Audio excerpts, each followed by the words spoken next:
Então, assim, eu tô aqui... Por que calou? Calou por quê?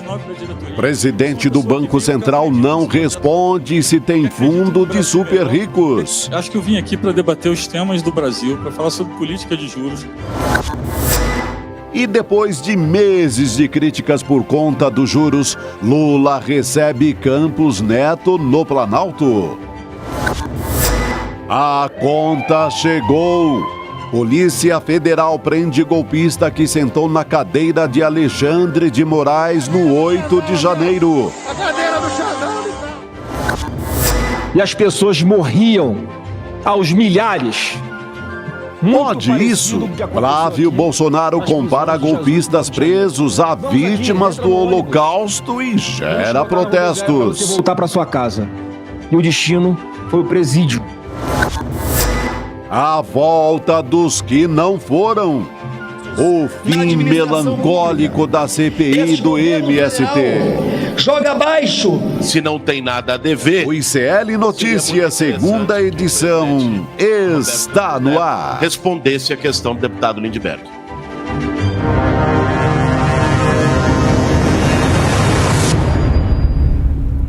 Olá, muito boa noite para você. Seja muito bem-vindo, seja muito bem-vinda ao ICL Notícias, segunda edição. Hoje é quarta-feira, 27 de setembro de 2023. Estamos ao vivo nos canais do Instituto Conhecimento Liberta e também Eduardo Moreira no YouTube. Boa noite, meus queridos Chico Pinheiro e Chico Sá. Mais um dia ao lado de vocês. Boa noite, Gabi. Prazer. Boa noite, Gabi. Suave na nave, que hoje é Suave na quarta-feira, estamos no meio da travessia. Meio do Ainda caminho. não é véspera de sexta, mas já está mais suave para na sexta nave. do que para segunda, entendeu? Quarta-feira, É coisa isso boa. aí. Boa noite a você que nos assiste de São Luís, Porto Alegre, Mafra, Uberlândia, Sertãozinho, Poá, Carazinho, Canela, Fortaleza. E antes de te perguntar quem faz aniversário hoje, Chico Pinheiro, quero dizer que aqui a gente vai falar sobre muitos assuntos hoje, recheado de assuntos. Vamos falar sobre o Fundo dos Super Ricos de Roberto Campos Neto, que teve uma audiência pública no Congresso e teve uma saia justa ali com um parlamentar. A gente vai trazer todos os detalhes. E também se encontrou com o presidente Lula depois de tanta rusga ali entre os dois, né? Parece que rolou alguma coisa ali, a gente vai entender. Natural, né? Claro. Ele fez campanha contra o presidente Lula. O ano passado, ele teve 11 reuniões com Jair Bolsonaro, cuja camiseta ele vestia. Ele começou o governo Lula sabotando a política econômica Teimando ali, mantendo juro. né? Sem esquecer que ele foi votar com a camisa do Brasil. No dia das camiseta eleições. de Bolsonaro. E que se diz técnico, mas que estava ali no WhatsApp conversando com ministros do governo Maior Bolsonaro. brodagem com os bolsonaristas. E não responde se tem a pergunta de Lindbergh Farias, né? Não responde se tem isso dinheiro aí. lá fora. Então ele não fala sobre imposto para super ricos, que ele, assim como o Paulo Guedes, né? O tem Paulo sua Guedes cama escondia, forrada. mas depois que foi revelado, ele conversava sobre o assunto. Ô, Bob Fields, terceiro, conta logo onde é que está o seu dinheiro e se comporte com o presidente Lula, que você fez trabalho para Bolsonaro, 11 reuniões só no ano passado. Sabe quem que não gosta de ter dinheiro aqui no Brasil? Quem sabe que a economia não vai bem, né? Quando vai bem, aí agora eu tenho que me compor. Bom, E tudo patriota, né? Mas com dinheiro lá fora. isto. E aí, quem que tá de aniversário? Cidade mais antiga, pelo menos parece que é a cidade mais antiga do Brasil, né? Garaçu. É o povoamento mais antigo do Brasil. A primeira ideia de vamos juntar gente, fazer uma vila, foi lá. Igaraçu. Igaraçu. Fica ali pertinho, fica na região metropolitana do Recife, tem 120 mil habitantes. Igrejas antigas, aí sim, as mais Primeira antigas do Brasil. igreja Primeira foi igreja. lá, é a igreja de quais santos que era? Cosme e Damião. Cosme e Damião. Hoje é dia de São Cosme e Damião. E para os meus amigos da Umbanda é dia também de Dom. Que é Dom? Bom, dizem que Cosme e Damião, né, são os protetores dos farmacêuticos, dos médicos, que eram médicos. Né, eram médicos.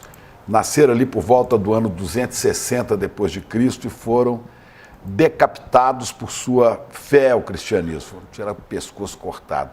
Mas diz que não eram gêmeos, eram trigêmeos. E o que Isso a aconteceu? Umbanda diz. A Umbanda diz que tinha o Dom, que era um pequeno garoto, que quando criança, pequeno, morreu e ficaram gêmeos. Sofrendo com a morte do terceiro, eles teriam se tornado médicos para atender gratuitamente e pelo amor à pregação de Jesus Cristo. Eles então passaram a atender de graça as pessoas, especialmente as crianças. Lembrando do irmãozinho Dom, que é protetor das crianças, e Cosme e Damião são protetores de médicos, farmacêuticos e de crianças. Por isso tem tradição em vários lugares do Brasil, não era lá de Minas, mas no Rio tem muito. De dar bala. Na Bahia também. É, tem, festa né? de São Cosme e Damião. Na Umbanda também tem, né? Tem a gíria dos herês. Pois é. É uma festa. Cosme, Damião e Dom ou Idovu. E Dom. E viva Igaraçu. Vive Igaraçu. Vira Igaraçu. Quase 500. Olha aí, Olha Cosme que e Damião. bonitinho. Mas diz que tinha o Dom. Vê se vocês acham com o Dom pequenininho aí no meio dos dois. Que foram sacrificados, martirizados, são mártires da história do cristianismo. São histórias bonitas para a gente aprender sobre o jeito de viver nessa terra, né? Cosme e Damião e a Umbanda nos traz de presente Dom Axé. Axé. Né? Hoje História a gente linda. bater cabeça para eles. É isso. É isso. E aí, vamos História linda. começar? Vamos empezar esse jornal, Hora esse do programa? comentário de Chico Mas a Pinheiro. gente faz Mas junto. antes eu vou pedir para você, na largada, dar aquele like para a gente, para fortalecer o nosso jornalismo e também para ativar o sininho e ficar muito bem informado desde o início do nosso programa. Também a gente atualiza sobre a situação no Rio Grande do Sul, né, Chico Pinheiro, Chico Sá. O Guaíba, que atingiu Que era rio, agora é lago, né? A situação, olha só só. as imagens, é assustador, né? Atingiu 3,17 metros, o maior nível, E desde mudou. uma enchente histórica de Porto Alegre em 1941. E tem gente ainda negacionista que não acredita nas mudanças climáticas, né? A gente Inclusive- vive, inclusive, agora em urgência climática, né? Inclusive, Os muita gente especialistas do Rio têm- Grande do Sul, seguidor de Bolsonaro, teve maioria lá, votou em Bolsonaro, não acredita, porque acredita na terra plana e tudo. Mas a gente vai resgatar tudo isso para construir um planeta e um Brasil melhor. Só para fechar, a cota de inundação do Guaíba na região do Cais é de 3 metros, então ultrapassou, né? 3,17 Meu Deus. metros. E as comportas de um sistema de proteção contra enchentes foram fechadas pela Prefeitura de Porto Alegre, inclusive alguns trechos ali da orla do Guaíba foram invadidos totalmente pela água, que são essas imagens que a gente está acompanhando agora. Tá aí nossa solidariedade ao povo do Rio Grande, aos gaúchos, que tem o apoio das pessoas de boa vontade, né? Vamos começar falando que está chegando ao fim. A CPI ou a CPMI do golpe, vai dar mais 3 ou 4 semanas, chega ao fim, vai produzir seu relatório. E que todo mundo queria ver nessa CPMI, né, além daquele depoimento de ontem do general Augusto Heleno, eu queria ver outras pessoas para explicar o golpe, como o Braga Neto, como o almirante Garnier, e como o próprio Mauro Cid, aí fazendo a cariação com Jair Bolsonaro. Ora, nós estamos falando de CPMI do golpe, da tentativa de golpe, da intentona fascistoide de 8 de janeiro. Todos os sinais apontam, se a gente fizesse aquele PowerPoint do Dallagnol, no centro da CPMI do golpe, estaria quem, Chico? Estaria o homem, né? O ex, um certo capitão. Capitão, né? O capitão Gancho, Jair Messias Bolsonaro. Então ele devia ser, eu sempre imaginei, vai ser o último a ser ouvido pela CPMI, mas não vamos ter a possibilidade de cobrar desse cidadão essa tentativa de golpe. Sabe por quê? Porque o presidente da CPMI, o Arthur Maia, que você vê aqui, quer fazer média com todos os lados, com governistas e com a oposição ao governo Lula, e ele não aprova o requerimento para o depoimento nem do Braga Neto, nem do Almirante Garnier, nem do Jair Bolsonaro. E o ideal seria uma cariação. Imagina, a CPMI está investigando atos golpistas. Vamos botar frente a frente esse Anderson Torres, que você vê ali, vamos botar com Bolsonaro, Mauro Cid com Bolsonaro, porque o papel da comissão parlamentar de inquérito de investigação é chegar à conclusão. Mas ele vai bebendo água. É melhor beber leite. Você não tem força, velho, bebe leite. Se não dá conta de bebida mais forte, bebe leite, seu Arthur Maia. Olha, o Arthur Maia é tão covarde nessa condução que quer ficar no meio termo, né? Que não é capaz de ir fundo nessa CPMI. Eu estou sabendo que há 2 requerimentos parados na mesa desse cidadão, porque ele tinha que autorizar os dados do COAF, das RIFs, as RIFs de Jair Bolsonaro e de Michele Bolsonaro, para saber como esse dinheiro entrou na conta. Relatório de inteligência financeira, né? Relatório de inteligência financeira. Nem isso, né, Chico? Foi solicitado a ele que pedisse as RIFs de Jair e Michele. Sentou em cima, não vai pedir. E essa CPMI, que propiciou momentos interessantes para a gente avançar no conhecimento da causa, embora a Polícia Federal esteja de olho em tudo. Essa CPMI termina pela covardia do seu Arthur Maia, que não tem coragem de cumprir o seu dever, de ir até fundo nessa investigação. Porque ele quer fazer média com os bolsonaristas. Deve pensar assim, vai que amanhã o barco vira e eu preciso estar bem com o lado de lá, que hoje é a oposição. Ele é afilhado do Antônio Carlos Magalhães, do Arthur Lira, né? Então não é homem para esse tipo de embate, não. Né? Não vai entrar para a história como um parlamentar que fez história, vai entrar para a história como um medroso, né, Chico? É o perfil dele ali, né? Aquela coisa mediana, era quase baixo clero, aquela coisa medíocre. Ele é baixo clero. É. Ontem deu uma dura naquele deputado lá, como chama aquele deputado que estava fazendo arruaça, com Abílio. Mas volta e meia posta coisa junto com Abílio, que é candidato a prefeito de Cuiabá. E com o deputado de ontem era fácil, que virou um tipo mais folclórico, mais desprezível, mas não enfrenta, ele não vai pro embate. É a imagem de um deputado que não faz o que a nação espera dele. Aliás, nós vamos falar de várias coisas do Congresso Nacional. E come lá na mão do ACM Neto. Do ACM Neto e do Arthur Lira, que botou ele aí, né? Então, não se espere grande coisa desse cidadão. Grandes avanços. Aliás, como a gente não pode esperar do Congresso Nacional, a gente vai falar disso hoje, que está tentando reverter a decisão do Supremo sobre o que, Gabi? Sobre o marco temporal, né? Sobre o marco temporal. A gente estava ainda essa semana comemorando, né, que finalmente a gente tinha algo em prol dos direitos dos povos indígeas.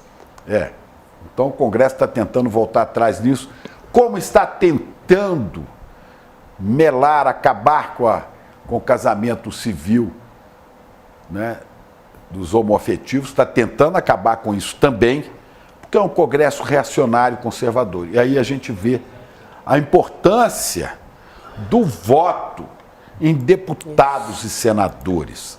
Acontece o seguinte, a pessoa pode votar até em alguém mais progressista para presidente. Aí Lula, com dificuldade, ganhou de Bolsonaro. Mas quando chega na eleição de deputados estaduais, federais e tal, o cidadão lá da cidade, do interior do meu estado, de Minas Gerais, ou do Ceará, Chico, acaba votando no deputado que tem o apoio do prefeito da sua cidade, porque ele, com as emendas do orçamento secreto, leva dinheiro para aquela cidade. Então o deputado passa a ser o herói. Às vezes o deputado é um pilantra, mas ele acaba tendo voto. E é por isso que o Centrão está de olho, o senhor Arthur Lira está de olho na Caixa Econômica Federal, que tem 4.000 agências pelo Brasil, quase todo município. Ele está de olho em porteira fechada, né, Chico? Porteira Que é uma mãe, né? A Caixa é uma mãe, não é eleição. Vem para a Caixa. Tem a Caixa Econômica. Sorte não entregaram ainda. Estão dando uma enrolada ali para ver se segura pelo menos alguma diretoria. Mas fatalmente ele vai. Mas ali vão os pegar. aposentados. Ali vão os que vão receber o fundo de garantia. Ali vão os que dependem do financiamento para casa própria. Quer dizer, é a Caixa. Que o seu Lírio e o Centrão querem meter a mão. Por quê? Para eleger prefeito no ano que vem. E o prefeito vai eleger deputado. E a gente não avança, porque vai continuar com esse Congresso miserável, que Ulisses Guimarães lembrava, está achando ruim esse Congresso? Espere o próximo. Sempre será pior. pior. Então, olha, vamos trabalhar. Frei Beto, um dia desse, que está até aqui no ICL, dando uma aula sobre a história de Jesus de Nazaré. Frei Beto, põe lá, icl.com.br, procure o curso que o Frei Beto está falando. O Frei Beto diz assim, olha, a coisa mais importante que esse governo pode trabalhar é na educação. Mas não é só na educação pública de primeiro grau, de segundo grau, é na educação política, para que as pessoas não sejam iludidas por esses pilantras que usam do voto e da força no seu reduto eleitoral para ocupar lugar na Câmara Federal e depois votar contra os interesses legítimos da maioria do povo brasileiro, que é trabalhadora ou desempregada e pobre. É isso, para falar do vexame da CPMI, que vai terminar como um vexame, e das posições do Congresso Nacional. Vamos embora. É isso aí, Chico. Aqui, Chico, concordando justamente contigo, o Sidney dizendo, e tem gente que acha que um Congresso com a maioria de direita e extremista não influenciam no país e no governo. Com certeza. Mandam, né? Mandam, torna o presidente muitas vezes refém mesmo. Ou demitem a presidente, como fizeram com a Dilma, dão um golpe. Lembra? Do Eduardo Cunha e seus asseclas, seu bando. E o PT Aécio lembra Neves, muito bem Eduardo disso. Cunha dando golpe no país. Foi golpe. E eu dizia isso lá na Globo, com toda a potência. Estão armando um golpe, estavam dando golpe. E deram. Deram bem dado. Outra questão aqui, E nos botaram Bolsonaro no governo. levantada pelo Fábio Garcia também na nossa audiência. CPI, CPMI é palco para político. E aí ele questiona qual foi a última CPI que puniu alguém e não terminou em pizza. Triste. Mas é a realidade, foi o que ele disse. Ele tem tanta razão que a gente pegar... CPI da pandemia. Da pandemia, que foi a mais vistosa, digamos, a mais com transmissão, o país acompanhando. Chegou lá na mão do Aras... Por isso que a gente precisa de uma outra cara Aras no PGR, era um cemitério de qualquer coisa, né? De CPI, o que o engavetador-geral da República, né? Ele enterrava. Como era Geraldo Brindeiro no tempo do Fernando Henrique, mas esse aí é pior. Esse é pior, esse bate o Brindeiro. Esse bate o Brindeiro. Esse bate o Brindeiro. Mas nenhuma CPI Desculpa, realmente... porque eu vou usar aqui uma palavra do meu amigo Peninha. Canalhas! Canalhas! Não resisto. É isso. Canalha. É isso que são. Trabalham contra o interesse do país. O Aras arquivou 75 pedidos de investigação de Jair Bolsonaro. Porque você, para mover um processo por crime do presidente da República, a primeira coisa, a Procuradoria tem que acatar e mandar para o Supremo. E se o Supremo aceitar, tem também que consultar o Congresso, ver como é que o processo é complicado. Mas não precisava nem disso, porque o seu Augusto Aras já arquivava tudo, 75 Está voltando para casa hoje, né? Hoje não volta mais para a cadeira dele na PGR. Não volte mais nunca. Já vai tarde, tomara que a história o esqueça definitivamente. Fazer uma pequena propaganda aqui, já que a gente falou, né, gente? Porque hoje o Chico Pinheiro falou o seguinte... que vai contra a sociedade, não só vai contra a sociedade, mas também atua, legisla em causa própria, né? Que é o caso da PEC da anistia. E eu conversei com o Jorge Misael, nosso cientista político parceiraço aqui do CL.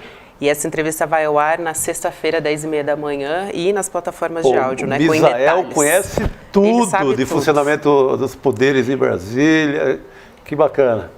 É isso aí, a gente vai falar sobre isso, sobre muitos outros assuntos. Vamos começar a falar da Polícia Federal, que hoje prendeu o homem que no 8 de janeiro sentou na cadeira do ministro Alexandre de Moraes e fez uma live, tá? Não só sentou na cadeira, como fez uma live também. O Aildo Francisco de Lima foi preso em São Paulo durante a 17ª fase da Operação Lesa Pátria. A gente tem uma imagem, né, do Aildo, mas vale lembrar o que aconteceu naquele dia também com a cadeira do Xandão. Ela foi retirada do plenário e levada para a esplanada, olha só, numa depredação que foi comemorada pelos golpistas. Cadê o som? Né? Cadê o som? Tem um som aí. Olha a cadeira do Xandão aqui, ó. A cadeira do Xandão ali tá. Olha o STF. Aqui, ó. Olha. Ó o povo tudo lá dentro do STF. Filha da puta. Lazarento. Morfético. Canalhas. 1000 vezes canalhas. Esse é o Peninha, nível, você né? tem toda a razão. O cara fez isso em 8 de janeiro, hoje está na cadeia. E eles são coitadinhos. Segundo o Flávio Bolsonaro, são vítimas como os judeus nas mãos de Hitler. Toma atento, sem vergonha. Pelo amor de Deus. Vamos falar com o Guga? Vamos, é sobre isso que a gente vai falar com ele. Boa noite, Guga. Boa noite, Gabi, meus queridos chicos, essa audiência maravilhosa. E só um detalhe, já que a gente falou agora de marco temporal, sabe quem ficou a favor da tese do marco, dizendo que é constitucional, já que o STF derrubou, é inconstitucional segundo o STF, aí virou uma briga lá na CCJ, na Comissão de Constituição e Justiça do Senado. E aí quem defendeu que não é uma afronta ao STF, que tem sim como passar pelo Senado essa questão, foi quem? Adivinha ele? Sérgio Moro, como sempre. Sérgio Moro está sempre do lado errado da história. Mas vai ter sim essa discussão, se é ou não é constitucional. Tem um grupo ali no Senado, que é o Sérgio Moro, aquele Marcos Rogério, que é um negacionista, que dizem que há uma decisão de 2014 do STF que permite que os legisladores possam sim legislar em cima de um tema que já foi debatido no STF. Então é assim que eles querem tentar conduzir isso. E aí tem, claro, um outro lado dizendo que o STF já derrubou isso. O STF só está discutindo agora se vai indenizar ou não quem ele desapropriar a terra, mas já derrubou a questão do marco, então é inconstitucional. Esse é o drama que a gente vai viver a partir de agora, com o Sérgio Moro do lado dos que querem tomar a terra indígena. Muito bom, Guga. É importantíssimo você trazer esse assunto à baila, porque muito nos preocupa, né, o andamento dessa pauta. Agora, um outro golpista, que não é o que foi preso hoje, também comemorou os estragos, sentou na cadeira do ministro do STF. A gente tem também as imagens, né, da invasão. Agora, eu quero saber, Guga, como que foi a Operação Lesa Pátria hoje?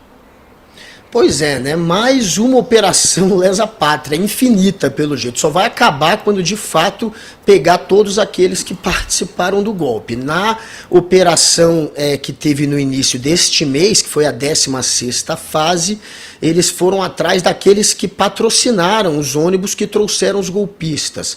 Agora, nesta de hoje, eles estão indo atrás daqueles que participaram do quebra-quebra de maneira ativa ou que tentaram ajudar esses que quebraram tudo aqui em Brasília. Aí a Gabi já citou que o Aildo Francisco é um dos presos. Esse ficou notório porque ele apareceu fazendo essa live onde ele estava ali numa cadeira do Alexandre de Moraes, enfim, incitando a turba a atacar ali o que pertenceria ao ministro Xandão. É engraçado porque teve alguém que fez isso também esse dia, um político chamado André Fernandes. Neste mesmo dia, ele pegou imagens de destruição de bens que pertenceriam à sala do Alexandre de Moraes e usou num post para incitar os invasores. Ele fez a mesma coisa, portanto, que parte da turba que está sendo presa hoje. Ele incitou quem estava invadindo e quebrando. Quem? André Fernandes, o autor do requerimento que deu prosseguimento, que fez com que acontecesse essa CPMI do golpe. O autor do requerimento fez o que essa turma que está sendo presa hoje fez também. Aí a outra presa é a Basília Batista, foi presa em São Paulo, assim como o Aildo. Ela chegou a ser presa por ter invadido o Congresso, ela foi presa dentro do Congresso, só que aí ela acabou solta por decisão do Alexandre de Moraes. E como ela reincidiu, já que ela usou a internet, ela estava obviamente proibida de usar para fazer mais uma vez um chamado golpista, ela acabou presa de novo. Tem uma outra que está para ser presa, mas essa está foragida. É uma advogada de Brasília que mora no Lago Sul, área nobre de Brasília, Margarida Marivaldo. Essa daí a polícia ainda está atrás e ela, a ordem de prisão é porque ela pegou o celular de vários daqueles que depredaram tudo, pediu o celular deles para apagar o conteúdo. Ela fez o trabalho de apagar os rastros do golpe dessa turma, ou seja, obstruiu justiça, portanto será presa, essa daí está foragida. E teve também hoje busca e apreensão em 3 estados, né? E um deles foi em Goiás, na cidade de Inhumas. Ali os alvos foram Danilo Silva, Osmar Pacheco e Vanderlei Zeferino, todos eles porque incitaram o golpe, fizeram postagens realmente violentas. Tem também a Luciene Beatriz Ribeiro e o Erli Antônio, que são de Minas Gerais. A Luciene, ela também incitou o golpe, ela também é uma incitadora, e já o Erli, esse de fato entrou e quebrou tudo junto com os outros que depredaram. E aí tem o caso também do José Adriano Dildus, que é de Santa Catarina. Esse daí simplesmente tentou agredir policiais no meio da invasão. Esse é um dos que teria acertado e agredido policiais. Então, é uma turma violenta que, pelo menos, está sendo acusada de cometer os crimes de abolição violenta de Estado Democrático de Direito, golpe de Estado, associação criminosa, dano qualificado e deterioração de patrimônio tombado, ou seja, eles podem pegar até 30 anos de chilindró. É mais provável que fiquem ali perto de 14 anos. Xandão já votou pela condenação, inclusive, de alguns desses, já está indo para cima de alguns desses, mas, enfim, é gente que dificilmente vai escapar do chilindró. Veremos quanto eles vão pegar de cana, essa é a questão agora. E além desses, Guga, tem que chegar depois nos financiadores, nos políticos metidos nessa arruaça. Aliás, políticos que deviam estar presos, estão exercendo mandato e nos processando, né, Guga? Como aquela deputada lá do Sul, como é que é o nome dela? A Zanata, né? Eu, para lembrar o nome, eu lembro que jogava no Vasco. O Vasco tem culpa nenhuma. Zanata. Júlia Zanata, aquela que aparece com florzinha na cabeça, ao estilo nazista, toda com singela, fuzil na mão, com a mão do presidente Lula furada de bala. Olha aí, ela voltou essa santa aqui. Figura. Tava com saudade, nunca mais tinha aparecido essa imagem. Segundo o Instituto Humaniza Santa Catarina, né, quem me passou essa informação foi a ex-senadora Ideli Salvati, né? Ela era porta-voz de um clube de tiro e teria havido uma reunião nas vésperas do dia 8, com gente que foi mandada para os atos golpistas de Brasília. Ela teria participado disso com alguns empresários de Santa Catarina. Tem essa, então, que está nos processando, a você, a mim, mais um monte de gente, acho que até o Reinaldo Azevedo também. E tem um deputado lá de Minas Estadual, deputado Sargento Rodrigues. Tudo com essa... O cara que defende interesses. Tudo cheio de patente, né? É o que tá. Esse está me processando porque postou um monte de coisa no dia 8, favorável ao golpe no Twitter, eu rebati. Chamei de golpista, ele está metendo processo. Vão perder. Rezem para não ir em cana, que já é muito bom. Perder os processos, vão perder, não tenho dúvida. Vão perder. Também tô nessa, vão perder, a gente não pode ficar sendo intimidado por essa turba, não. Eles querem que a gente pare de apontar o que eles estão fazendo de errado. Essa é a intenção. Vamos dizer sempre. E é claro que não vão vencer da gente jamais. Sargento Rodrigues, Júlia Zanata e seus asseclas, vocês não vão passar a história como gente boa, não. E muito deputado também, muito parlamentar, né? A gente não pode esquecer também, que continua lá, né? Inclusive. Tem que ir assim, pegar os financiadores, os políticos, né? Depois os militares que estão metidos nessa encrenca. A turma da arquitetura ali do golpe, né? E depois ele, o Messias. Não é? Generais e o Messias ali, que é aquela reunião que a gente viu ontem na CPMI. É isso aí. Falando em 8 de janeiro, o STF também já começou a julgar, gente, mais 5 réus pelos atos golpistas lá do 8 de janeiro. Esse julgamento está acontecendo no plenário virtual, vai até o final dessa semana, e até agora só o Alexandre de Moraes votou com condenações de até 17 anos de prisão. Vamos ver quem são esses 5 réus, CP? Vamos lá, os 5 santinhos, né, que agora... Como Virou diz Flávio tudo Bolsonaro, são beato. Quem me vítimas. conhece sabe. Quem conhece sabe. São pobrezinhos do Holocausto, não tendo o que fazer, né? Desculpa a expressão, mas tem um até que baixou as calças lá, foi fazer cocô no Supremo. Tá aí, ó. Jupira Silvana Rodrigues, PF encontrou material genético dela no Palácio. Moacir José dos Santos, esse cara aqui, encontrou material genético dele no Palácio, além de fotos e vídeos no celular dessa figura. Nilma Lacerda Alves, a Procuradoria-Geral da República diz que destruiu obras de arte no Palácio.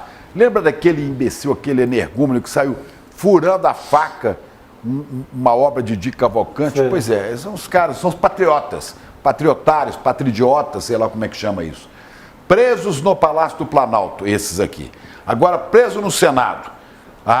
João Lucas Vale Gifone, acusado de participar do grupo que invadiu o Congresso. Corajoso, né? Corajoso. Preso na Praça dos Três Poderes. Davis. Ou Davis. Ou Davis, sei lá, é Baek, chique. né? Baek. Portava rojões, gás lacrimogênio, faca e canivete. Valentão, Tem as profissões deles Canalhas, também. 1000 vezes canalha. Não tem jeito, olha, não tem jeito. O Davis ou Davis, É. autônomo, 41 anos, de São Paulo. João Lucas Vale Gifone. 26, psicólogo. Você imagina você no divã. Num consultório desse, meu Deus do céu. No consultório desse cara. Uma Olha, dona de casa. guardem a cara dele, porque se você precisar de psicólogo, você vira esse cara aqui e sai correndo. Tem que sair correndo, é melhor. Você pode ser preso. Melhor. A Jupira de Betim, região metropolitana de BH, 57 anos, dona de casa. Nas horas vagas, terrorista, arruaceira, né? Moacir José dos Santos, é de Cascavel, no Paraná, 52 anos. É entregador. Entregador de quê? Né? De golpe? E a Nilma Lacerda Alves, de Barreiras, na Bahia, 47 anos, técnica de enfermagem. Esse povo não tinha nada para fazer, não tinha nada o que fazer. Olha, eu tenho uma preguiça disso, eu vou te contar. Já que você está citando esse pessoal Depois aí, de Chico, 50 anos de jornalismo, ver isso, dá uma preguiça e fala, a gente devia estar livre disso há muito tempo, né? Pois é, vamos ver se a gente se livra, né? Mas, gente, só para complementar, o Davis, ou Baek, né, que a gente está na dúvida se é Davis, se é Davis, Baek. sei lá como é que é o nome desse cidadão, ele é o único que resta preso, os outros estão sendo julgados. O Alexandre de Moraes já votou pela condenação deles, é um julgamento que é virtual agora. O julgamento virtual você tem um tempo maior e a defesa é escrita, se a defesa for oral você tem que protocolar para depois o juiz assistir, mas enfim, ele fez isso, o Alexandre de Moraes, para evitar que os advogados de defesa continuem tentando usar esse julgamento para lacrar, para fazer disso um circo, um espetáculo. Então, esse pessoal desses, o único preso é o Baek, porque com ele foram apreendidos, no momento da prisão dele, projétil de gás lacrimogênio, cartucho de projétil de borracha, faca, canivete, enfim, estava nítido que ele era um dos que estavam ali para atacar, para invadir e para atacar. Então esse cidadão permanece preso. A Jupira, essa daí, por hora, encontraram o material genético dela e o Alexandre de Moraes votou sim pela condenação, por conta também das redes sociais dela. O João Lucas, o engraçado é que essa turma daí, gente, eles estão tentando usar como justificativa, esses que estão sendo processados, para se safar. Alguns deles tentam usar como justificativa a falta de ação da polícia, eles tentam culpar a polícia. Agora a culpa é das forças de segurança. Aí eles dizem, não, a gente não invadiu, na verdade a gente entrou, estava tudo aberto, ninguém barrou a nossa entrada. Essa está sendo a saída de boa parte desses desses 5 que estão sendo acusados. Eles estão dizendo exatamente isso. 2 ou 3 deles dizem exatamente isso. Que não, que um diz que foi inclusive convidado por policiais a entrar. O outro diz que não teve barreira policial, que só entrou. Ah, tive que entrar para me abrigar. Um terceiro diz, que é o Moacir, né? O Moacir José, ele fala que entrou para se proteger das bombas de gás. E aí acabou entrando, porque estava tudo aberto. Então a saída dessa turma, para tentar se livrar, vai ser culpar as forças de segurança que não atuaram. Que pena, a polícia não me deu umas borrachadas. Que não... Deviam ter coberto o cacete em cima de mim. Mas a polícia escoltou, estava junto com eles. Né? Então... Esse é o papo deles. Não, se tivesse apanhado da polícia, se somos vítimas de uma grande violência policial, toma atento, vai meditar na cadeia e ver, na papuda, para ver o sol nascer quadrado, que é o que deve ser. E para que outros aprendam que esse tipo de coisa tem consequências. Sim. Só sei que não foi um passeio no parque não, viu, ministro Cássio, com K. Agora falando, não é? Cássio com K. Falando em golpistas, né, gente? Hoje o Instituto Brasil-Israel soltou uma nota de repúdio contra uma fala do senador Flávio Bolsonaro. A gente sabe o que ele disse? Ele comparou... Ele é amicíssimo de Israel, né? Aliás, a família Bolsonaro vive com bandeiras de Israel, mas só falam asneira, não sabe nem a história do povo judeu. O que mais ele uma disse? hoje, mais uma Qual foi hoje. que ele disse? Comparou a CPMI ontem os presos do 8 de janeiro com o Holocausto, gente, dá para acreditar? Ou extermínio de judeus durante a Segunda Guerra Mundial pelos nazistas. Antes da gente ver a nota, vamos ver o que disse o senador Flávio Bolsonaro? A gente tem aí as prisões das milhares de pessoas nos dias 8 e 9 de janeiro foram feitas nos moldes nazistas. Eu já tive a honra e o privilégio de visitar o Museu do Holocausto em Jerusalém, em Israel. Quem não teve essa experiência ainda, faça o possível para ter, para saberem qual é o tamanho do grau de maldade e crueldade que alguém pode impor a uma pessoa próxima, né, um ser humano na vida. Porque a gente via lá, General Heleno, pessoas com medo, querendo fugir do nazismo e sendo direcionadas para dentro de estações de trem, de uma forma pacífica, com a falsa promessa: olha, vem com a gente, vamos andar aqui em Filidiana, o senhor, a senhora, seus filhos pequenos, a senhora grávida, vamos caminhando que vocês vão entrar num trem e vão fugir do regime nazista. Enquanto estavam dentro das estações de trem, eram ligados às câmaras de gás. E as pessoas morriam aos milhares. Muito parecido com o que aconteceu aqui nas prisões dos dias 8 e 9 de janeiro. Vamos aqui, entra no ônibus. Vamos te botar na rodoviária para você voltar para sua casa. E o destino foi o presídio. Senador Flávio Bolsonaro. Né? E ele fala, acho que é ato falho, porque ele fala e faz assim, ó. Ele ainda chama, o gesto do supremacista. Chama a atenção do general Heleno, o general a favor da tortura. Ele critica os nazistas pelo Holocausto e eles defendem brilhante ustra, nazistoide, Fleury, nazistoide, torturadores, galera do porão, milicos da tigrada que torturava, que vocês defendem. Vocês, bolsonaros, defendem exatamente isso. E agora vem fazer média, comparar com o Holocausto, 6 milhões de judeus assassinados, pela mesma truculência que vocês gostariam de ver imposta ao Brasil. Perseguidores os comunistas, como vocês.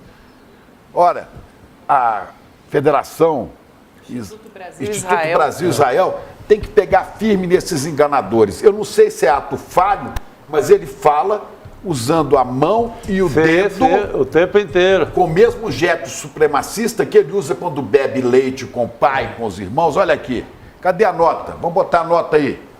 Bolsonaro, a declaração feita hoje por Flávio Bolsonaro, que compara vítimas do Holocausto aos depredadores de Brasília, é um caso clássico de banalização do Holocausto, que seria o sonho dele contra todos os brasileiros progressistas.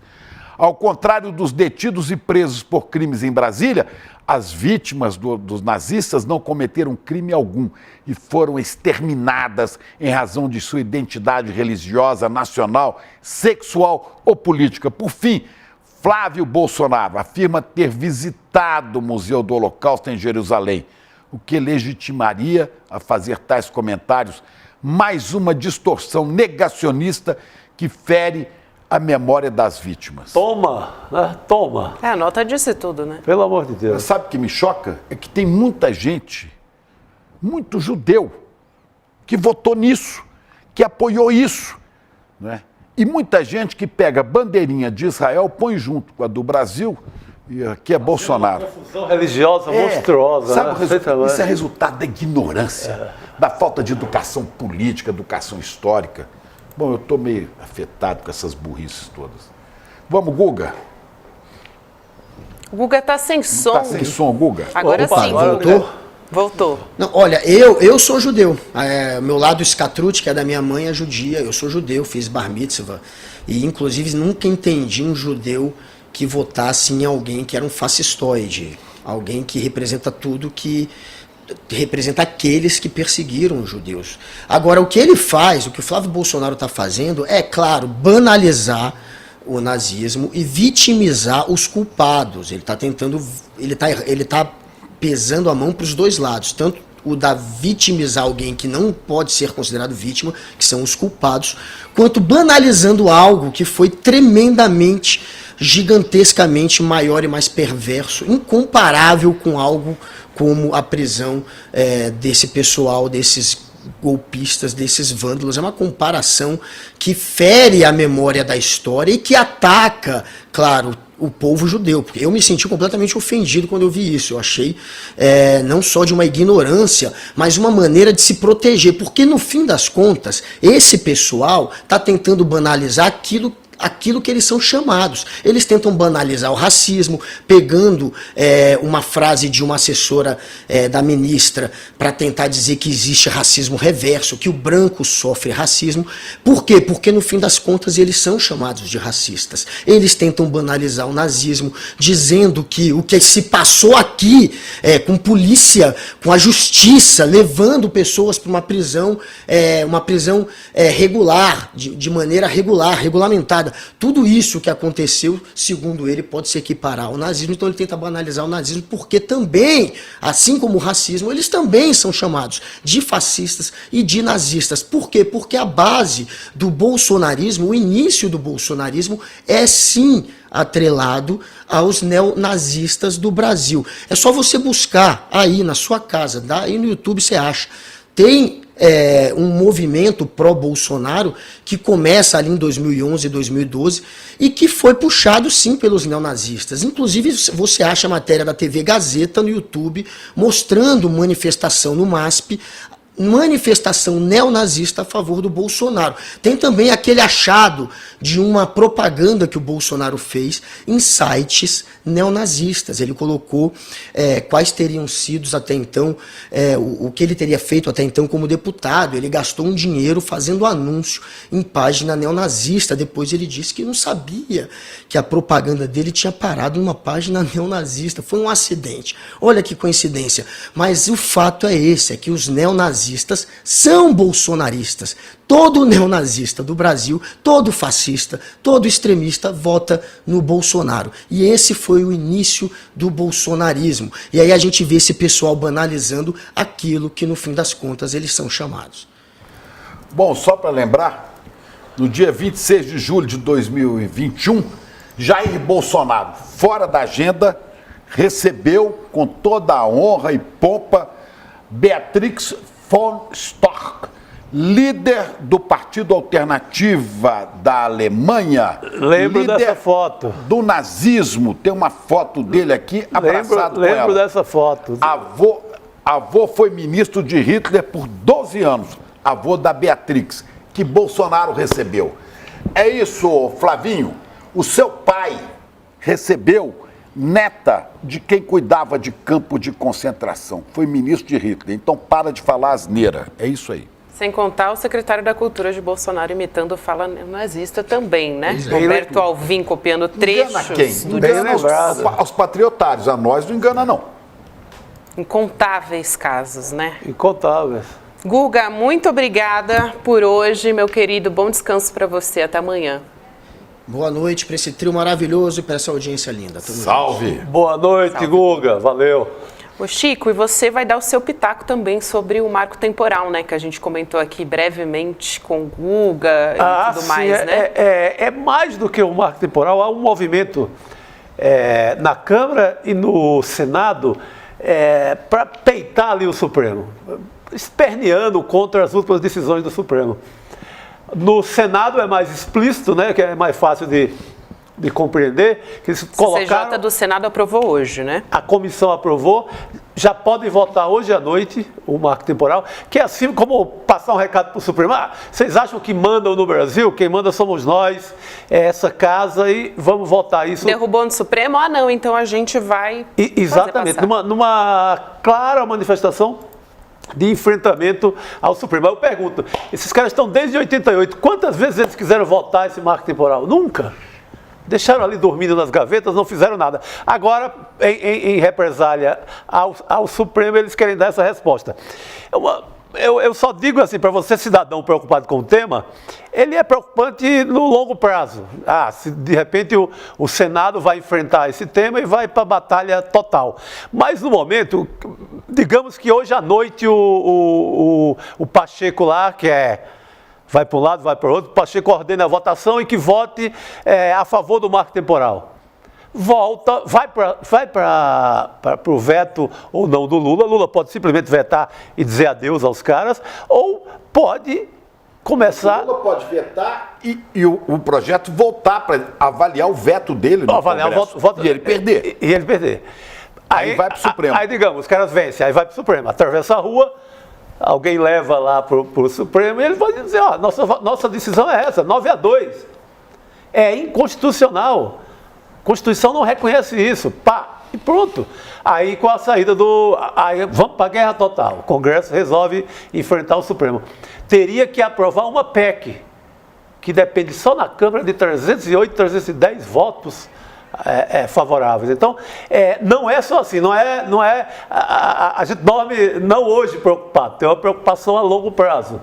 Não é ainda motivo para pânico, mas os caras vão para a guerra. E tem todo um esforço envolvido, né? Vamos incluir a Heloísa Vilela nessa nossa conversa aqui. Por favor, a Elô está lá no calor. Que também está acompanhando ela sentiu tudo. isso, né? Heloísa Vilela, olha! Que Elô, que elegância. Gente, fui impactada.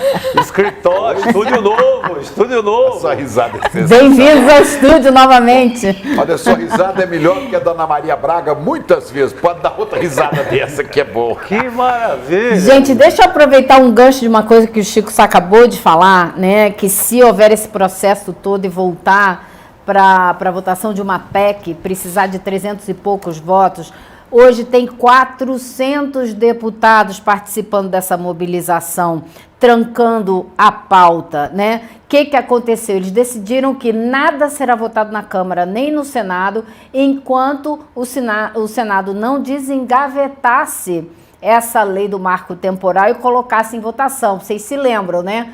O Senado segurou, Pacheco segurou, depois Elisiane Gama pediu para ver, e assim eles foram dando tempo ao Supremo Tribunal Federal de julgar essa questão do marco temporal, que foi julgado, a gente já sabe do resultado. Então, agora existe uma irritação enorme dos setores mais conservadores no Congresso, que estão, vamos combinar, um pouco sem pauta, né? Eles andaram tendo umas derrotas aí importantes. Por exemplo, a CPI do MST foi enterrada hoje. E esse pessoal fez ali um velório para essa CPI.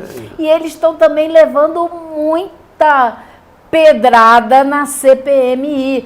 Tanto que chamaram toda essa tropa de choque que perdeu tudo na CPI do MST para participar da última sessão da CPMI. Tava lá o Salles, tava lá o Zuco, tava lá aquele Zé Trovão, aquele lá do chapéu de cowboy. Então esse pessoal teve uma derrota fragorosa na CPI do MST, se bandeou lá para fazer confusão na CPMI do golpe e agora está trancando a pauta porque quer de toda maneira que o Congresso vote, o Senado vote o marco temporal para criar esse conflito com o STF, que já disse que é inconstitucional. Elô, vamos colocar, por favor, agora imagens no Senado. O senador Randolfo Rodrigues está falando agora ao vivo. A gente tem essas imagens, daqui a pouco a gente volta com você. Boa. Tá faltando o som agora do senador. Agora sim. Que aqui existem, com culturas diferentes das nossas, com valores diferentes de nossos, e que junto conosco constituem um povo só, o povo brasileiro. Mas por aqui viver, antes da chegada dos europeus, tem que ser assim reconhecido. A legislação, se triunfasse, seria um retrocesso histórico no que a civilização brasileira ao longo do tempo tratou. Ainda bem que não triunfará, porque padecerá sob o veto do presidente da República e, em última análise, padecerá sob novo confronto com a inconstitucionalidade do Supremo Tribunal Federal. E é assim que tem que ser, porque é... Aí acompanhamos um trechinho da fala, né, do senador. Exatamente. Aí ele, como eu falei agora, vai para o Supremo e volta a ser inconstitucional, não tem como. Ah, mas o agro vai ficar cutucando para forçar, para dizer que o Supremo é ditador, que o Xandão manda. Exatamente. Você tocou no agro. Quem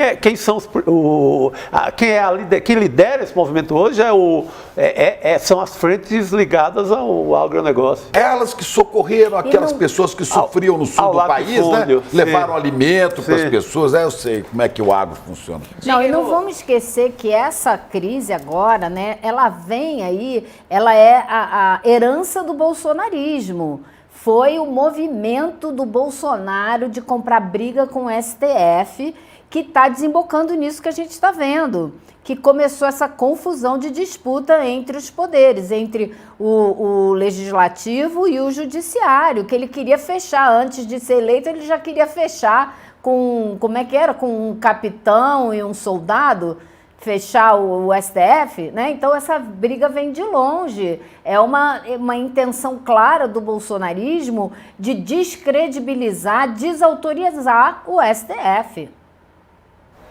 Pois é, eu posso até ter prejuízo pessoal, mas eu sou a favor do marco temporal. O marco temporal, como disse aqui o Celso Junqueira, que está nos assistindo, a partir de 21 de abril de 1500. No mínimo, né? Porque pode ser. 21 de abril de 1500. Quem era dono das terras até que continua dono delas. Nós vamos perder, Chico. Mas será mais digno, mais honesto.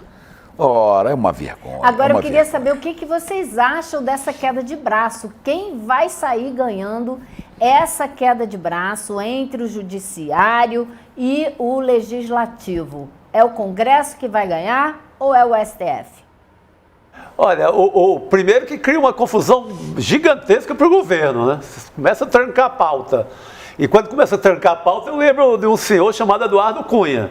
Começou assim com a Dilma, trancar a pauta e levou aquele caos todo. Então, não é bom para ninguém. É péssimo, né?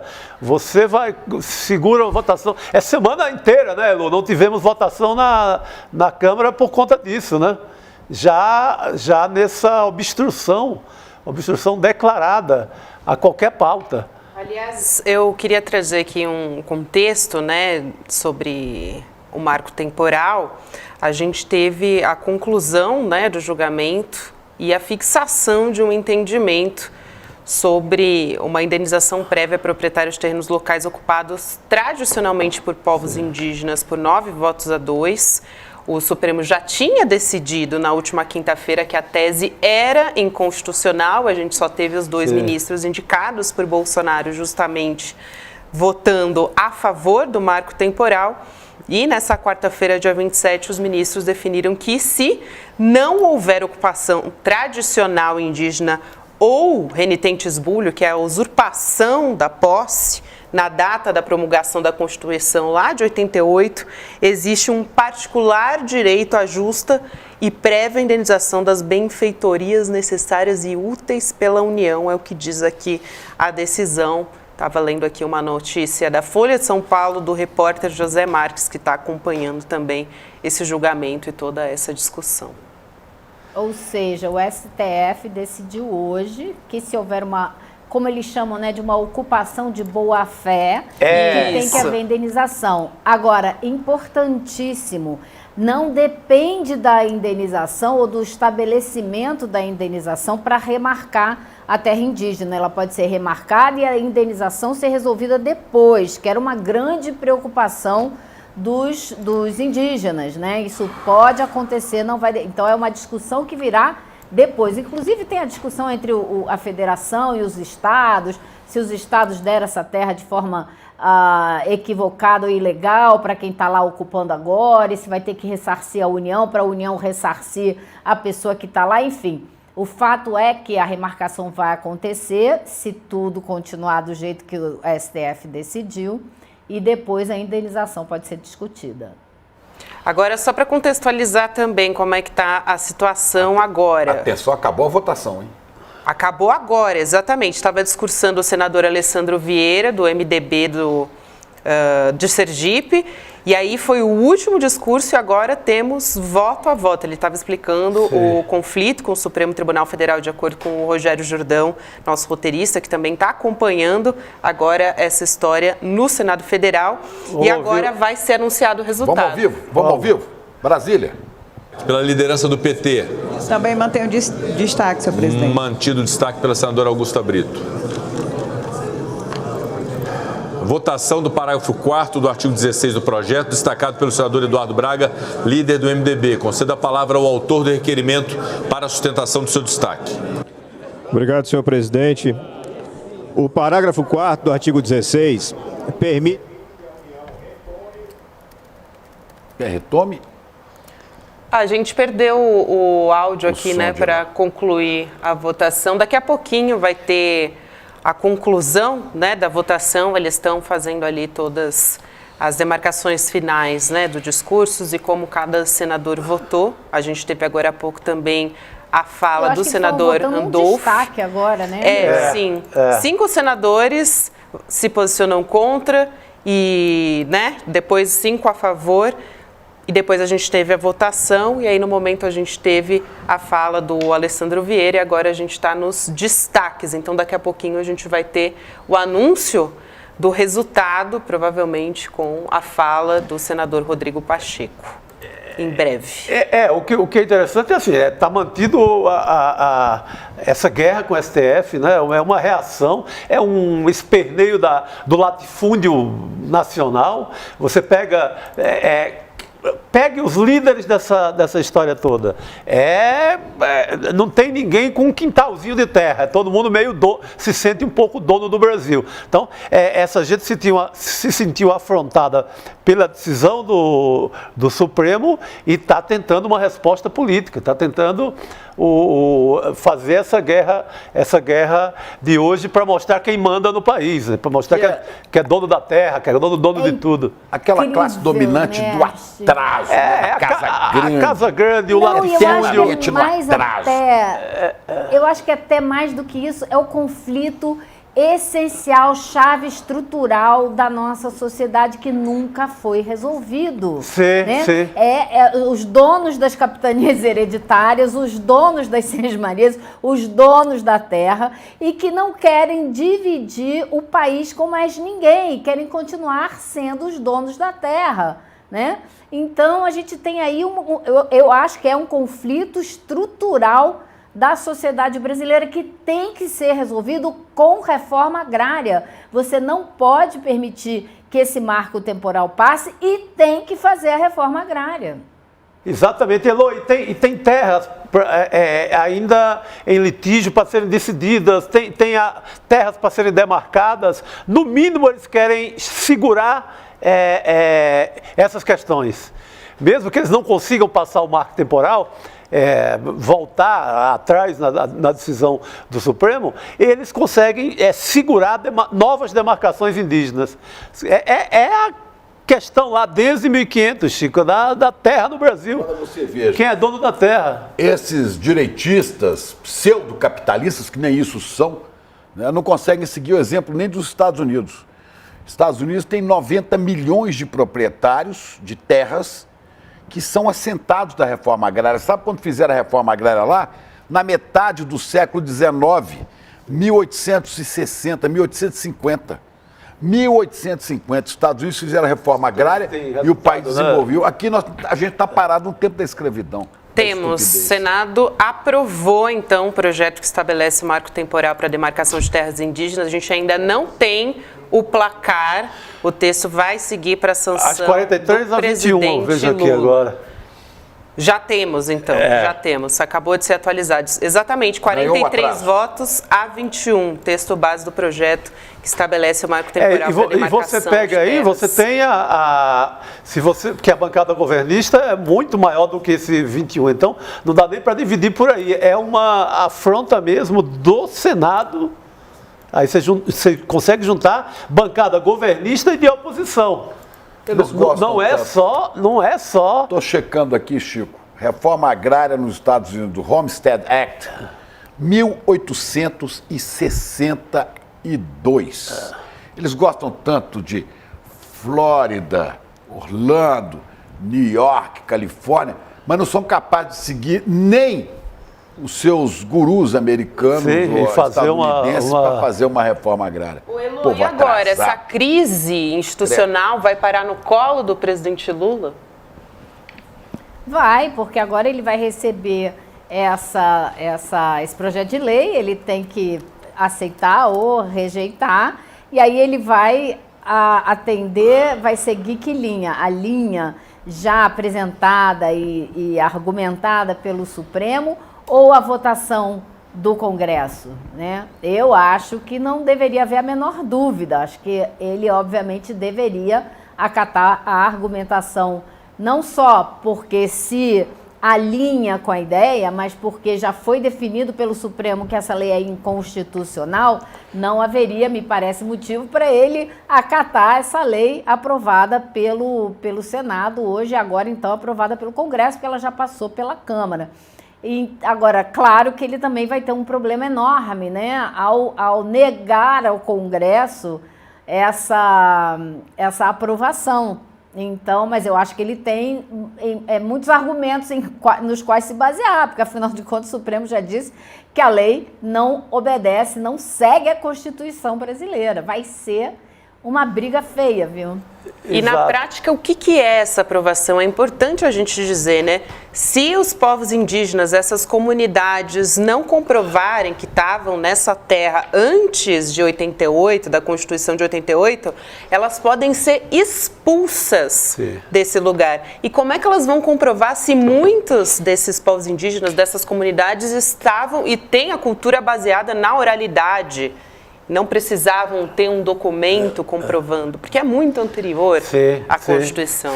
Não, eu acho que não conseguirão reverter isso. Mas, porque seria um cenário, seria um desastre no momento em que o Brasil está junto às causas, digamos, mais de vanguarda em relação à proteção do meio ambiente. Está lutando nessa questão do aquecimento global, que até a grana que entra para a Amazônia depende dessa posição do Brasil. Aí o Brasil retrocede a isso. Vexame internacional, é uma vergonha. É um vexame sem limite. É um vexame que... Desses atrasados que estão no parlamento. Exatamente. Atrasados. Isso mexe com a Comunidade Econômica Europeia, mexe com o governo americano. Sabe, não é esse afronta do Senado, não é só a briguinha lá do latifundiário de Goiás. É uma briga com o mundo. Sabe? Por isso que eu acho que não vão reverter. Deixa muito claro o problema que esse governo enfrenta, porque este é o Congresso Nacional majoritário.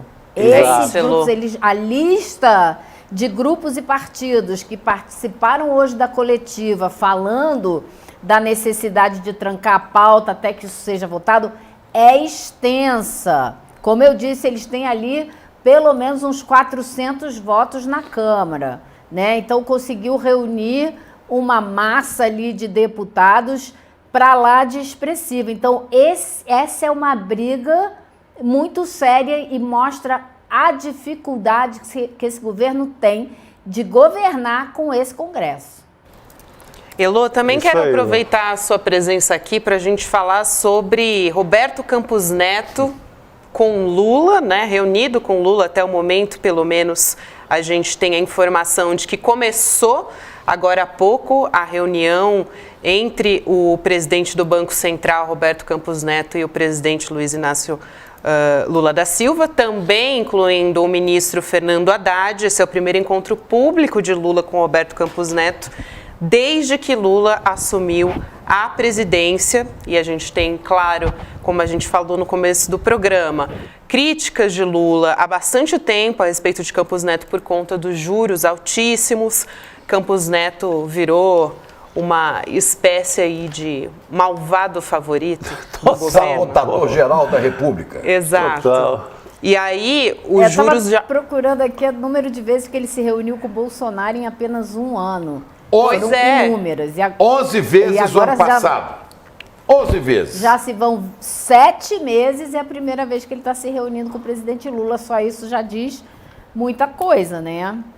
Elô, esse cara é arrogante. Esse cara acha que não deve satisfação ao presidente. Tá bom, é Banco Central independente uma ova. Ele deveria depender do interesse real da sociedade brasileira e produtiva, né? Ele acha que não deve satisfação a ninguém, mas vai dever a história, seu Roberto. Vai passar a história como seu avô. Como seu avô. E ô, quem Chico, sabe a você história estava do falando Brasil... que esse pessoal gosta muito dos Estados Unidos, se mira muito no espelho norte-americano, né? Então, eu estava vendo hoje, numa audiência pública que houve hoje na Câmara, da qual o Campos Neto teve que participar. Ele foi muito questionado pelo deputado Lindbergh Faria. E o Lindbergh falou para ele, você sabe quantas vezes o presidente do Banco Central americano se reuniu a portas fechadas com representantes das instituições financeiras? Nenhuma, porque eles não fazem isso. A presidente do Banco Central Europeu também, a Lagarde, nenhuma. Então ele é autônomo de quem? Ele é autônomo dos interesses da sociedade brasileira, dos interesses do capital produtivo, mas do capital financeiro ele não é autônomo, porque vai lá se reunir com ele. Foram quantas vezes ele falou aqui, eu perdi o número agora, mas foram assim, mais de 10 vezes. Com Bolsonaro foram 11 encontros em um ano, com Lula esse é o primeiro. Mas com o mercado financeiro ele se reunia toda hora. Ele tem um famoso telefonema gravado no qual ele pede opinião a um ator do mercado financeiro a respeito da taxa de juros, se ela estava muito baixa e tal, que é o absurdo maior, que um presidente de Banco Central jamais poderia discutir e nem indicar o que ele pretende fazer para qualquer agente do mercado financeiro que vai usar essa informação em benefício próprio, é lógico, né? Vai investir aqui, tirar dali, botar ali para ganhar mais dinheiro. Então, assim, foi um questionamento importantíssimo que foi feito hoje na Câmara dos Deputados. Ele foi questionado, né, Lô, pelo deputado Lindbergh Faria, se ele tinha um fundo exclusivo, quer dizer, um fundo no exterior, que os super ricos usam para fugir dos impostos do Brasil. A gente falou sobre isso aqui no início do programa. E se ele era proprietário de empresas offshores? A gente tem a fala do Roberto Campos Neto sobre isso. O que a regra diz é que você nunca mexe na offshore ou você faz um trust. Quando você faz um trust, você terceiriza a gestão. Eu já mostrei todos os certificados, mostrando que eu nunca movimentei, que tudo estava certinho. Isso já foi resolvido no STF, isso já foi resolvido em todas as instâncias. Em relação ao fundo exclusivo, eu fui a favor de taxar mais o fundo exclusivo do que, inclusive, o que voltou dos parlamentares. Então, assim, eu estou aqui tentando fazer um trabalho pelo país, junto com o Banco Central. O que a regra diz... E olha... a resposta do deputado Lindbergh Faria também. Vamos assistir. Respondeu se o senhor tem um fundo exclusivo. Se esse fundo exclusivo tem remuneração de taxa Selic ou do IPCA, título do Tesouro. Eu espero a resposta de Vossa Excelência. Em relação às empresas offshore, eu perguntei se o senhor teve, se tinha hoje em dia... Falei dessa portaria que também o senhor não me convenceu. O senhor tendo mais de $1 milhão na constituição desse fundo, dessa empresa offshore, há uma alteração de $100 mil para a pessoa dizer o Banco Central para $1 milhão. Então, eu quero, na verdade, utilizar esse tempo para pedir isso. É muito grave essa do fundo exclusivo. Esse, além de ser o debate da vez, da tributação, volta a falar para o senhor. Todo mundo aqui paga imposto. Imposto de renda. Quem tem offshore, fundo exclusivo, não. Mas é mais grave se existir investimento em tesouro direto.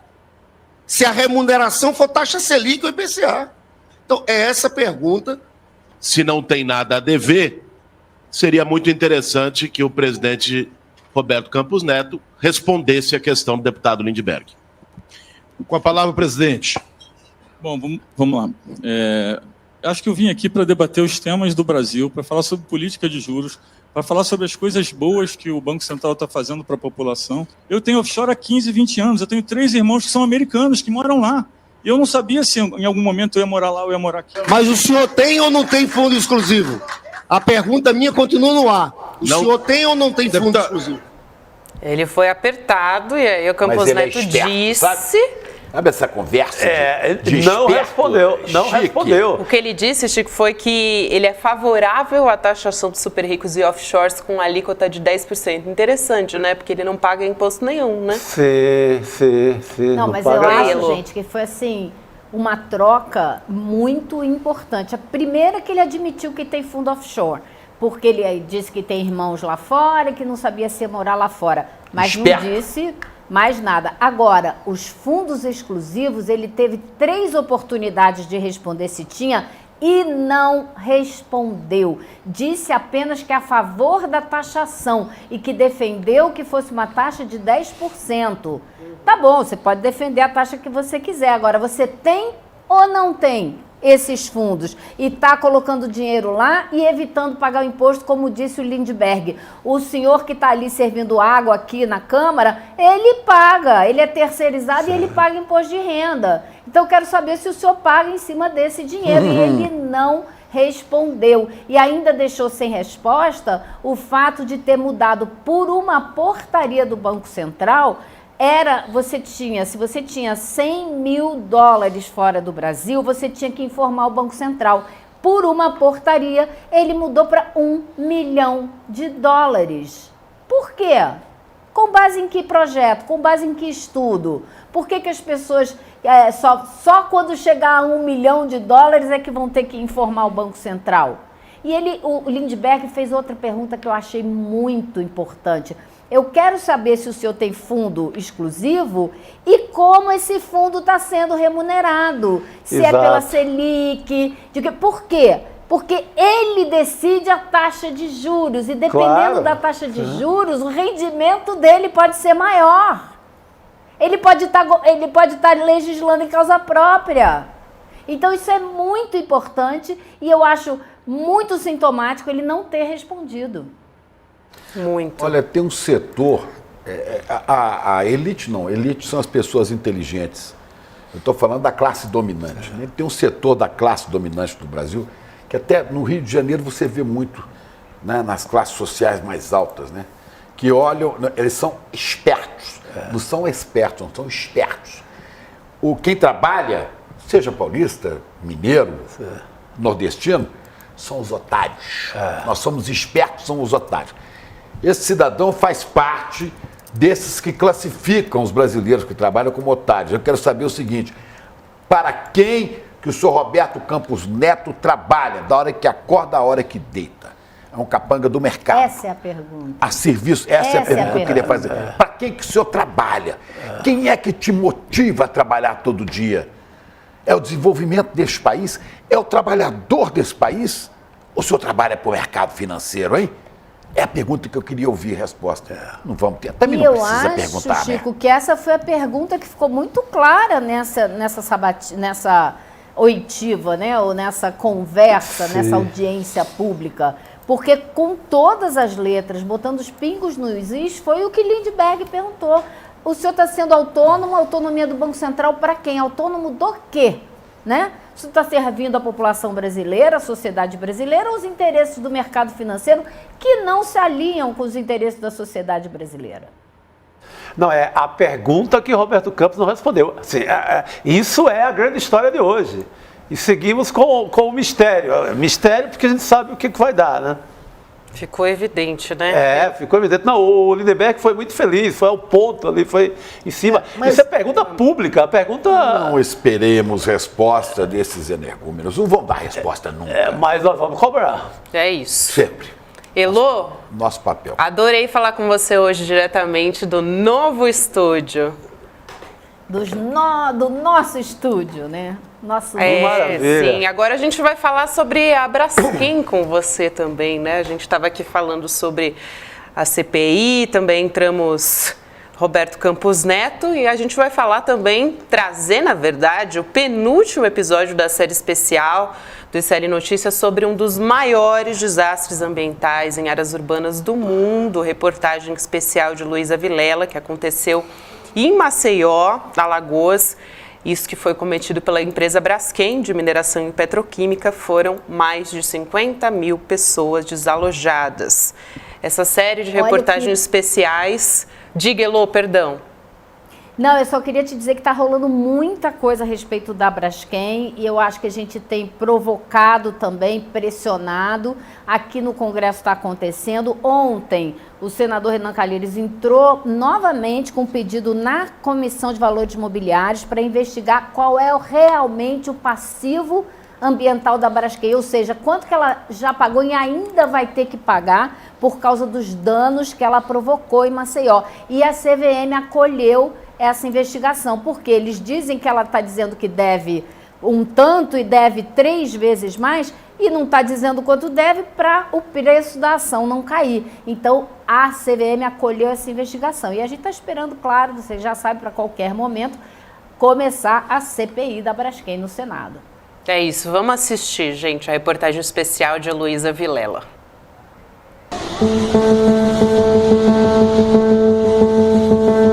25 de janeiro de 2019, 12 horas e 25 minutos.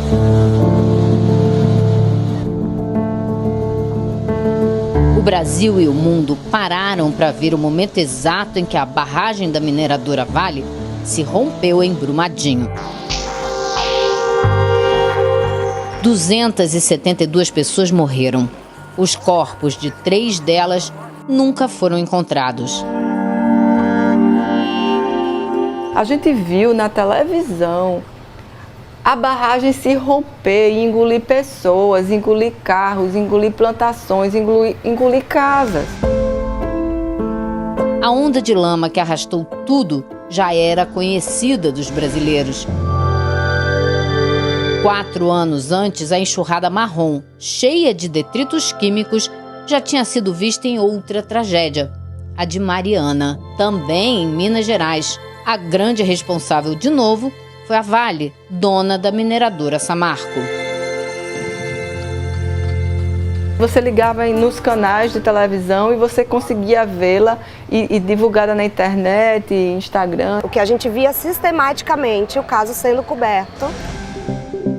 Em Mariana, foram páginas e páginas nos jornais. Distrito de Bento Rodrigues, em Mariana, Minas Gerais. Reportagens de TV, transmissões ao vivo no rádio e na internet. A morte de 19 pessoas e do Rio Doce estavam dentro das casas e na palma da mão de qualquer um. No caso de Alagoas, nada disso aconteceu. Quando você tem um rompimento de uma barragem, o desastre ele é imediato. Então você tem soterramento de vales, a morte instantânea de pessoas que trabalhavam nas áreas. Aqui não. Aqui ele é gradual. A gente não teve o Estado brasileiro participando, a União participando junto com o caso. A gente não teve a imprensa nacional cobrindo o caso. Você já imaginou você divulgar que Maceió está afundando? O centro de Maceió, uma das capitais mais bonitas do Brasil, afundou em 2018. Pelo menos 5 bairros da capital de Alagoas foram atingidos por um tremor de terra provocado pela mineração de salgema a 1 quilômetro de profundidade. Quem cavou debaixo dos pés das pessoas foi a Braskem, a 6ª maior empresa de petróleo do mundo. O desastre afetou diretamente pelo menos 55 mil pessoas. Mas a cidade inteira sofre até hoje com o afundamento da área. O preço dos aluguéis dobrou e o trânsito ficou caótico. As grandes vias de Maceió, elas estão com um trânsito muito intenso e as pessoas não percebem que isso é consequência, de fato, dos bairros em afundamento. Mesmo assim, o desastre não é assunto na mídia. Saiu uma nota ali, uma nota ali. Ele não teve um acompanhamento. Quando não tem isso, a gente não tem uma pressão externa. Mas a Braskem investiu muito na divulgação da própria marca. Na internet, a publicidade passou a dizer que a empresa se preocupa muito com o meio ambiente. Eu acho engraçado o site dela, que ela diz a gente faz parte da solução. Ela não diz que ela é o problema, mas ela é parte da solução. E ela coloca as ações todas que está fazendo em Maceió como se fosse um grande benefício que está se colocando para Maceió, quando na realidade ela tem que correr atrás dos prejuízos que foram feitos. Mas o investimento mais pesado em autopromoção veio em janeiro deste ano. Foi quando a mineradora patrocinou um programa da Globo, o BBB, dizendo e falando sobre o meio ambiente, que ela preserva o meio ambiente, e quando ela promoveu o maior desastre socioambiental na área urbana em andamento no mundo. Para Alexandre, representante das vítimas, o buraco é bem mais embaixo ainda. Esses tentáculos do capital multinacional de uma mineradora que é a sexta maior do mundo, a maior das Américas, ele começa com a manipulação de dados e de autoridades no âmbito da fiscalização. Uma geóloga foi lá na frente e disse que desde 1995 já havia registros de deformação nas minas de sal-gema. Se desde 1995 havia registro de deformação, portanto, havia o risco de desabamento, por que o IMA e a Agência Nacional de Mineração não emitiram nenhum alerta para a comunidade que poderia ser afetada por isso? O que chamou a atenção é que em 2019, depois do terremoto, portanto, depois que o crime da Braskem veio à tona, somente aí a Agência Nacional de Mineração começou a cobrar os relatórios de estabilidade, os sonares, começou a cobrar todo um conjunto de monitoramento, de relatórios de monitoramento. Por que a Agência Nacional não tinha esses relatórios antes do terremoto de 2018? E se tinha, o que ela fez com esses relatórios?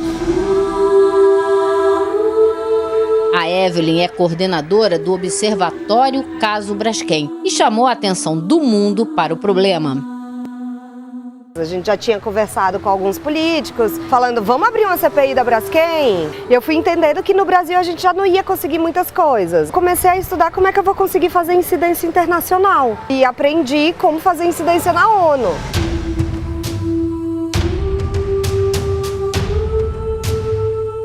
Daí você foi à ONU pedir que isso seja feito? Exatamente. O pedido é, acompanhe de perto o que está acontecendo em Maceió. A pressão será constante agora, porque os caminhos já foram abertos. A gente precisa ver esse desastre da mesma forma que a gente vê Auschwitz, da mesma forma que a gente vê a escravidão, da mesma forma que a gente vê, enfim, Hiroshima. Porque a gente precisa entender que isso não pode acontecer de novo. No próximo episódio, a tradição cultural alagoana também pede socorro depois do desastre da Braskem. Eram grupos que usavam os espaços públicos para ensaios. Então essa praça, ela era lotada de gente dia e noite, 7 dias da semana.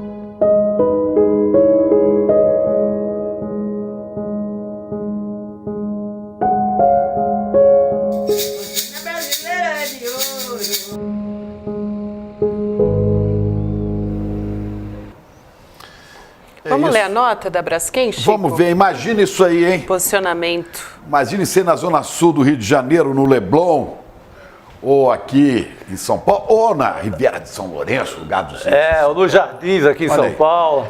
Bom, a Braskem tem explicações. Nota da Braskem. A Braskem assumiu o compromisso de reparar, mitigar e compensar os impactos causados pela subsidência do solo. Subsidência é afundamento. Tendo assinado diversos acordos com as autoridades competentes nesse sentido. A extração de salgema foi totalmente encerrada em maio de 2019 e a Braskem vem adotando as medidas adequadas para o fechamento definitivo dos poços de sal, conforme plano apresentado às autoridades e aprovado pela Agência Nacional de Mineração, a ANM. Especificamente quanto ao abalo sísmico registrado em 2018, não é possível correlacionar com as atividades de mineração. Está aí a resposta da Braskem para tudo isso que a gente tem visto nas matérias da Elô. Elô, a gente quer ouvir você nesses minutos finais, reportagem importantíssima. Só para a Braskem não é possível correlacionar o que aconteceu ali com a mineração, porque a geologia brasileira e mundial já disse que é. Agora, eu achei muito interessante porque a população voltou a ficar muito revoltada quando viu a Braskem patrocinando esse programa da Globo BBB, como uma empresa que se preocupa com o meio ambiente e tal, e aí reacendeu uma discussão enorme. Agora, fato é que esse problema está de novo na ordem do dia na cidade e no estado, e vai acontecer alguma coisa, porque vai ter uma CPI, vai ter essa investigação na CVM, a empresa quer valorizar suas ações porque está tentando vender a operação de Maceió. Então, é a hora de olhar com mais cuidado do que nunca para não permitir que ela faça isso sem pagar o que deve a quem precisa desse auxílio. Pois é, isso aí. Mineração, madeireiros, os males do Brasil são. Nós, os mineiros, também sabemos o peso dessa tragédia que se abate sobre o país com a atividade mineradora, com essa coisa terrível que destrói, né, as belezas e leva a matéria-prima para fora do país. É uma tragédia. Elô, muito obrigada. Muito obrigada Elô, pelo seu trabalho. A gente espera que a gente tenha agora um andamento também no Congresso Nacional para que finalmente algo seja feito a respeito disso, né? A população está esperando. Exato. Pelo amor de Deus. Exatamente. Um beijo, Elô. Aí, até gente. Amanhã.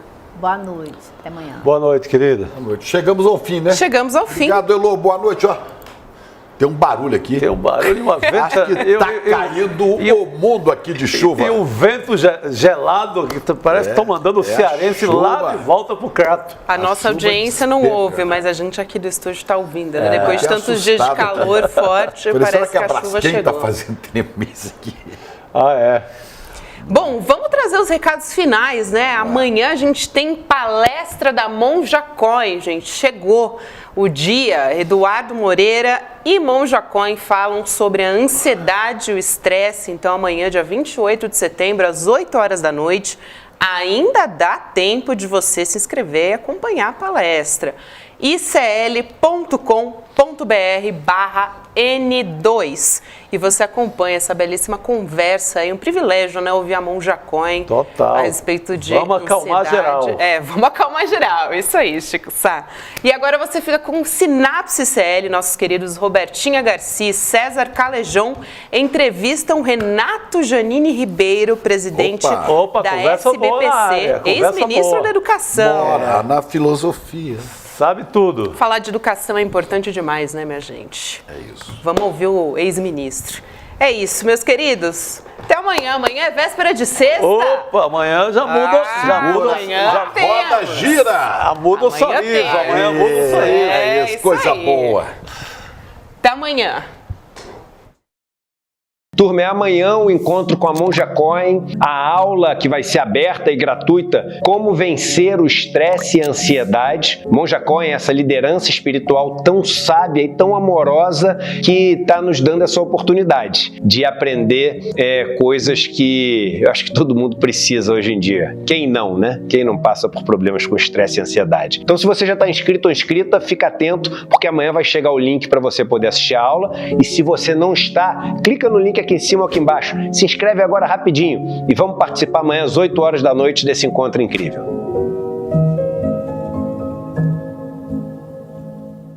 A liberdade de expressão, a liberdade de pensamento, como a liberdade de imprensa, estão previstos no artigo 5º da Constituição de 1988.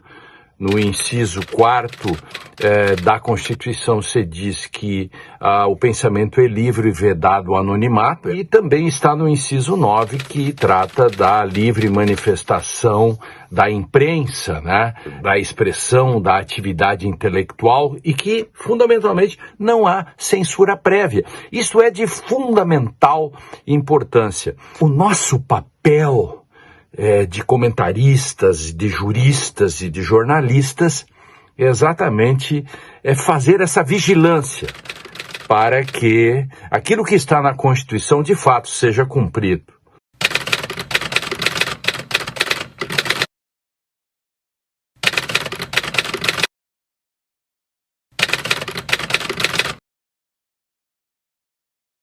Olá pessoal, tudo bem? Meu nome é Marco Lourenço, eu sou professor de História e divulgador científico e eu tenho um convite especial para você, que ama futebol, mas sobretudo entende que futebol não é só um jogo. Eu tenho um convite para você participar do meu curso aqui no Instituto Conhecimento Liberta, O Mundo Acontece Entre Copas. Essa é uma viagem no tempo em que a gente pode observar fenômenos políticos, sociais, culturais que impactaram a história contemporânea, observando as Copas do Mundo. Então, se você entende que futebol, história, política, cultura, economia estão todos entrelaçados, não deixe de assistir o curso O Mundo Acontece Entre Copas aqui no ICL, Instituto Conhecimento Liberta.